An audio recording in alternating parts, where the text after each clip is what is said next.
We are live. We have the audio.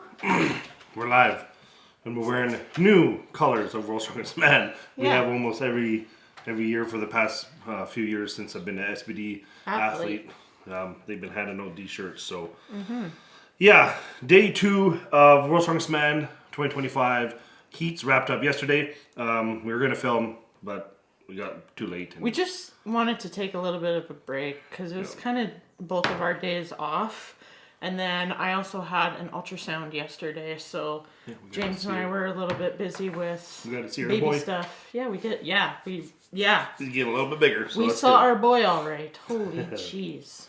Anyways, so we should maybe go over our predictions real quick. No, we'll not talk about them because we were terribly wrong. I think we got 4 out of 10 right.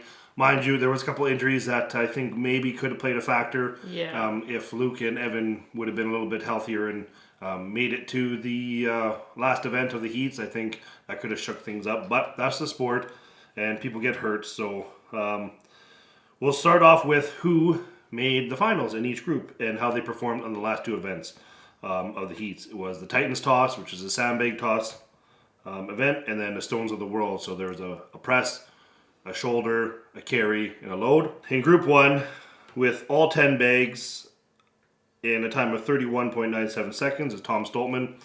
Phenomenal thrower. He has, he held the record for the highest keg toss last year with Wes and Hooper, and then Thor beat it at Smo. But very good thrower, as always. In second place in that group was Eddie Williams. Eddie Williams put on just a perfect performance all weekend. Yeah, good for him. That's really exciting to see that he made it into the finals.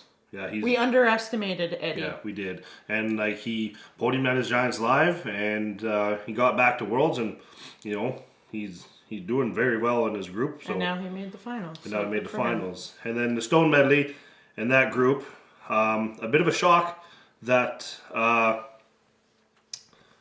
Tom Stoltman only got 2 stones, but he really struggled with the stone to shoulder. He kind of had it up to his shoulder and lost his balance, and then fell to the pad on his knees, and then tried to do a Turkish a get up with the stone on his shoulder. Then he fell, or he dropped it, then he tripped on it. So could have been very bad for him, but super dangerous. I don't know if it was nerves, heat, or I'm not sure, but so he did enough in that event to score 3 points. So the winner of that event was actually Austin Andrade. He finished all 4. So good way for Austin to end his World's Strongest Man appearance. Not the performance he wanted, I'm sure, but ended it with a win. So good for Austin. But after that event, the top 2 from Group 1 was Tom Stoltman, 22.5 points, and Eddie Williams with 17.5. Group 2. Titans toss. I don't think it was any surprise that the winner of this event was Wes. Wes is one of the best throwers in the world, and I know he was excited that he had this event at Worlds because he had literally the best throwers in the world all doing the same event. So for him to put up a very good... I called it. Yeah, you called it winning that group. I did. You got 9 bags in 29.88 seconds, and actually in second was Matt Regg with 9 bags in 32.22 seconds. And in third place was Mitchell Hooper with only 8 bags in 27.97 seconds. So, do you think Mitchell kind of went off the gas a little bit? I don't know. He said that he was going to win that event, but he said Wes was going to win that event, and he did. He just underperformed. We don't know how many bags made it over. Well, obviously we know 7 bags made it over, but they all threw 10 bags, so maybe some of them they thought went over and then they didn't, so then they just have to keep going. So it's kind of a tough event if you're not actually looking behind you to see, but it doesn't matter. I mean, if it makes it over or if it doesn't, you just got to keep throwing the next ones in line. So the next event, Stones of the World, Matt Regg and Wes both zeroed the first stone. It's a very, very awkward, big, wide, thick, and tall concrete block is what it was. So essentially a block. I think some guys with the little bit poor mobility, kind of had issues, just no issues getting it to the chest, but just getting their arms underneath and getting into a good, comfortable pressing position. That's always a tough thing to do with stone press or any kind of block press. So those two guys zeroed, and the winner of that was Mitchell. He got 4 in 56 seconds. And in second place was Patty Haynes. He got 3 in 82 seconds, and that solidified his spot in the World's Strongest Man final. So I overlooked Patty. I thought, everyone knows that his pressing isn't up to par with the best in the world, but he did enough in the pressing medley to get points, and then he was able to press the first stone. So, yeah, he got. I watched the video. I'm a little skeptical of his. We've seen the video. We've seen the video of his block press, and he definitely got a gift. He definitely would not get that up in Canada, but no, Yannick is brutal to these guys. But the judge gave him the down signal, so he went down, and that punched his ticket into the finals. So Group 2, you had Mitchell Hooper, 20.5 points, and in second place was 18 points. Bryce Johnson and Wes tied with 11.5 points. So unfortunately, only one Canadian making it onto the finals with that heat. But pay attention to the end, and there would have been an opportunity to have more Canadians in the final, but we'll get to it. Yeah. Heat 3. Titans toss. You had the winner of this event was Shane Flowers, a very good thrower. He actually only got 8 out of 10, which was surprising. I thought that he was going to have actually put the best time out of everybody, but 8 bags in 23 seconds. And then second place was Rain O'Neill, also 8 bags in 29 seconds. Good for him. Hell of a performance from Rain O'Neill. Super impressed. A lot of people just don't know him because he competes in the SCL shows, and he's from South Africa. Not a lot of coverage over there, but he won all 3 of his last SCL shows, including SCL Worlds, which is what got him here. And look, he's a rookie, and he won his group, so he's going to the finals. And, he's shaping up to be a hell of an athlete.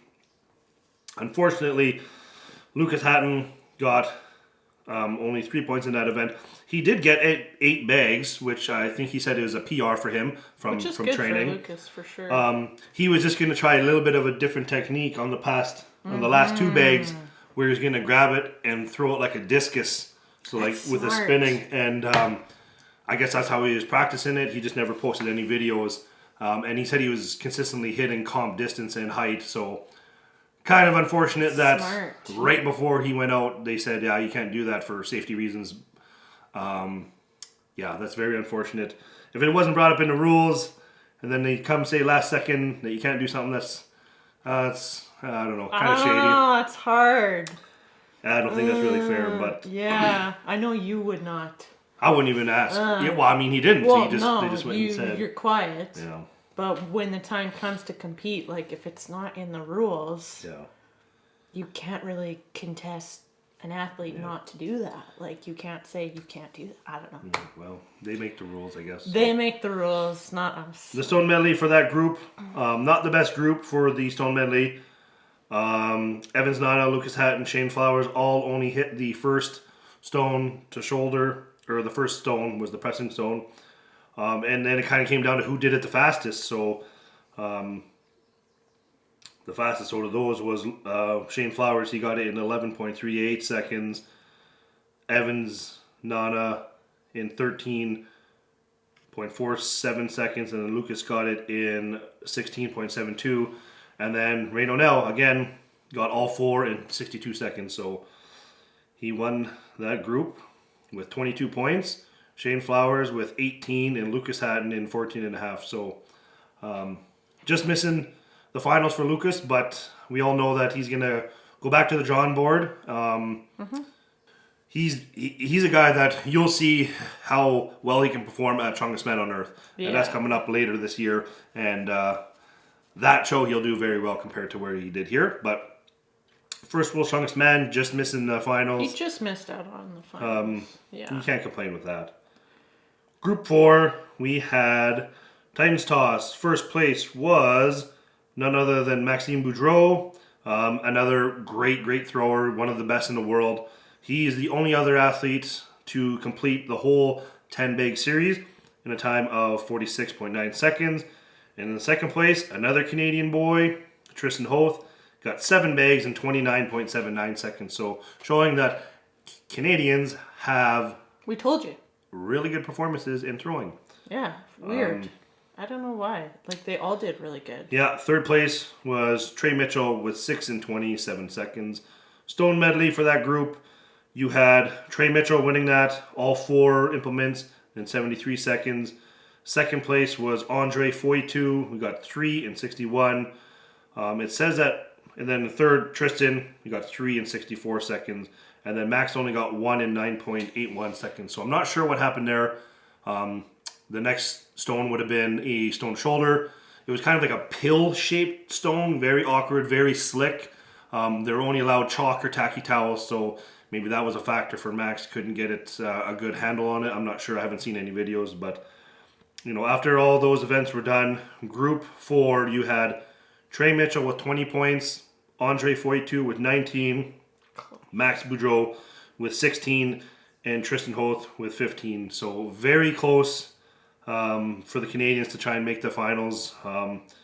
We'll get to it later, but any other group, and they would have been in the top 10. So that's how the points shake down sometimes. And sometimes it comes and bites you in the ass. But Group 5, you had Titans Toss. Winner of that event, Luke Stoltman. He got 9 bags in 34.8 seconds.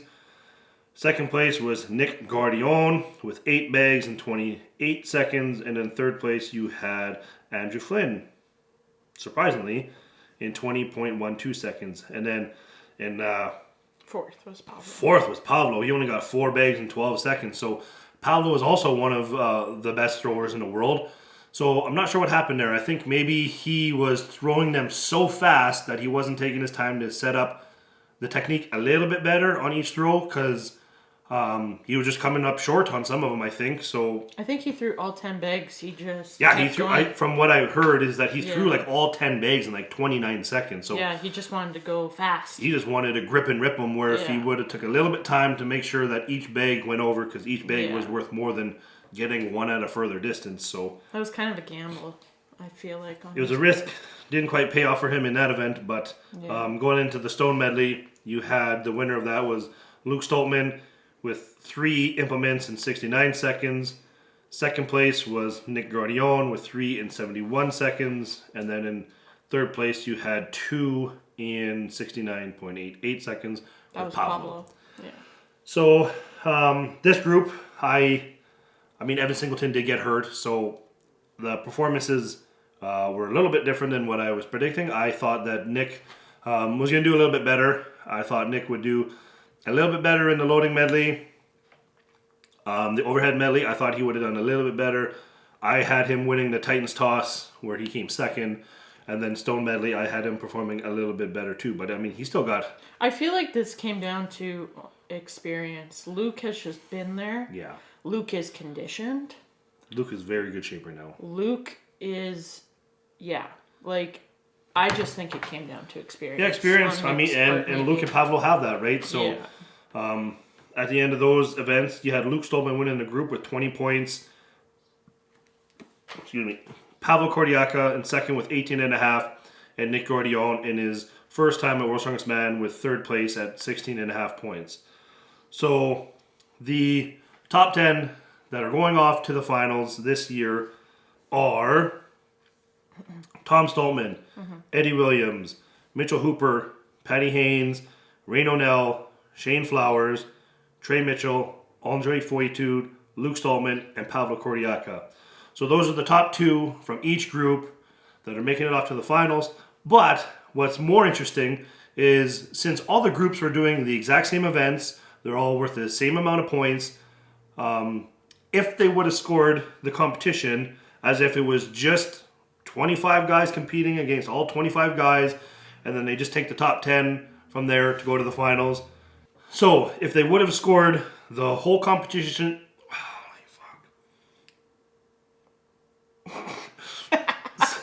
So if they would have scored the competition as if it was 25 guys competing against 25 guys, all as one big group, the standings would have changed a little bit compared to what it was. So if they would have done that, after all 5 events, you would have had Mitchell Hooper in first, Tom Stoltman in second, Ray Nonell in third, Trey Mitchell in fourth, Luke Stoltman in fifth, Patty Haynes in sixth, Maxime Boudreau in seventh, Shane Flowers in eighth, Tristan Hoth in ninth, and Andre Foytu in 10th, with Nick Gordillon and Lucas Hatton right behind them. Actually, I think tied on points with 68.5. So the only difference would be Pavlo and Eddie would be out, and Maxime and Tristan would be in. So that's interesting. It's interesting to see. It's the nature of the beast. That's how they run World's Strongest Man. Yeah. Whether it's for a TV show where you have to have groups, I get it. But if you're trying to find out who the top 10 best strongmen are in that competition, score it as if they're all going against each other, because everyone is pushing hard in every event. No one took any event off. No one made deals because there was no stone off. It was all guys doing all 5 events. So, yeah, kind of unfortunate, because then we would have had 3 Canadians in the finals. But now we only have 1. So, it'll be interesting to see how the finals shake out. They start today, so...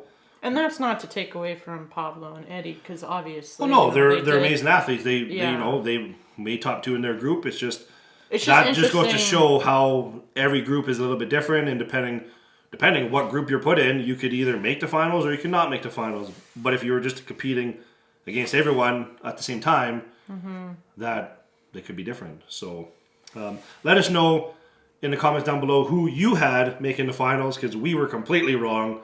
And yeah, we'll be doing updates for the finals today and tomorrow.